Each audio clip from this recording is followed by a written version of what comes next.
നിങ്ങൾ സൽമാൻ ഖാൻ്റെ സികന്ദറിനാണോ പോകാൻ പോകുന്നത് അതോ എമ്പുരാന് വേണ്ടിയാണോ പോകാൻ പോകുന്നത് തിയേറ്ററിൽ? സോ എന്തായാലും ആദ്യം തന്നെ ഒരു കാര്യം പറയാം, നിങ്ങളെല്ലാവരും എമ്പുരാൻ കണ്ടിട്ട് സികന്ദർ കാണുമെങ്കിൽ കാണത്തോളം എന്ന് എനിക്കറിയാം. എന്തായാലും നിങ്ങൾ എമ്പുരാൻ ടിക്കറ്റ് ബുക്ക് ചെയ്തിട്ടുണ്ടെങ്കിൽ, അല്ലെങ്കിൽ നിങ്ങളൊരു എമ്പുരാന് വേണ്ടി ഇത്ര നാൾ കാത്തിരുന്നൊരു വ്യക്തിയാണെങ്കിൽ തീർച്ചയായിട്ടും ഈ ഒരു വീഡിയോ ലൈക്ക് ചെയ്തിട്ട് കാണാൻ ശ്രമിക്കുക. 200 ലൈക്കിൻ്റെ ടാർഗറ്റ്. സോ എല്ലാവരും അതിലേക്ക് എത്തിക്കുമെന്ന് വിചാരിക്കുന്നു. സികന്ദർ എന്ന് പറയുന്ന സിനിമ അതിൻ്റെ ട്രെയിലർ ഇന്നാണ് ഇറങ്ങിയത്. ഭയങ്കര ട്രെൻഡിങ് ആണ്. 48 മില്യൺ ആളുകളാണ് അതിൻ്റെ ട്രെയിലർ കണ്ടിരിക്കുന്നത്. സോ എന്തായാലും രശ്മിക മന്ദാനയാണ് ഇതിലെ നായിക എന്ന് പറയുന്നത്. സോ രശ്മിക മന്ദാന തൊടുന്നതല്ല ഇപ്പോൾ വമ്പൻ ഹിറ്റാണ്. സോ അതുകൊണ്ട് തന്നെ നമുക്കിതും വേണമെങ്കിൽ ഒരു ഹിറ്റെന്ന് വിചാരിക്കും. ഇപ്പുറത്ത് സൽമാൻ ഖാൻ പൊട്ടിച്ചുകൊണ്ടിരിക്കുകയാണ്. സോ അങ്ങനെ പൊട്ടാതിരിക്കട്ടെ.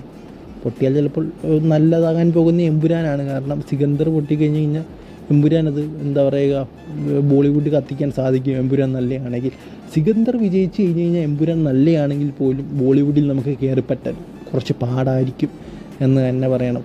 സോ എന്തായാലും ഇത് പറയാനല്ല ഞാൻ വന്നത്, ഷാറൂഖ് ഖാൻ പറഞ്ഞൊരു കാര്യം പറയാനായിട്ടാണ് ഞാൻ വന്നത്. അതായത് ഷാറൂഖ് ഖാനോട് ചോദിച്ചു, എന്താ പറയുക, ഈ ഒരു 30-31 വയസ്സ് ഡിഫറൻസ് ഉള്ള ഒരു ആക്ട്രസിൻ്റെ കൂടെ അഭിനയിക്കുന്നതിൽ ഉണ്ടാകുന്ന പ്രശ്നങ്ങളെക്കുറിച്ച് ചോദിച്ചപ്പോൾ അദ്ദേഹം പറഞ്ഞ കാര്യം എന്ന് പറയുന്നത്, ഈ രശ്മിക മന്ദാനയ്ക്ക് എൻ്റെ കൂടെ അഭിനയിക്കുന്നതിൽ പ്രശ്നമില്ല. അതായത് ഇങ്ങനെയുള്ള ആക്ട്രസ്മാർക്ക് 30-31 വയസ്സ് ഡിഫറൻസ് ഒന്നും അവർക്ക് പ്രശ്നമില്ല, പിന്നെ നിങ്ങൾക്കാണോ ഏറ്റവും വലിയ പ്രശ്നമെന്നാണ് സൽമാൻ ഖാൻ ചോദിക്കുന്നത്. സോ അത് എനിക്ക് ഭയങ്കരമായിട്ട് ഇഷ്ടപ്പെട്ടു പുള്ളി പറഞ്ഞത്. കാരണം ഈ അഭിനയിക്കുന്നവർക്ക്, അതായത് ഇവരുടെ കൂടെ അഭിനയിക്കുന്നവർക്ക് ഒരു പ്രശ്നമില്ല, പിന്നെ അതായത് നായികയായിട്ട് അഭിനയിക്കുന്ന ഒരു പ്രശ്നമില്ല, പക്ഷേ നിങ്ങൾക്ക് എന്തിനാണ് പ്രശ്നമെന്നാണ് അദ്ദേഹം ചോദിക്കുന്നത്.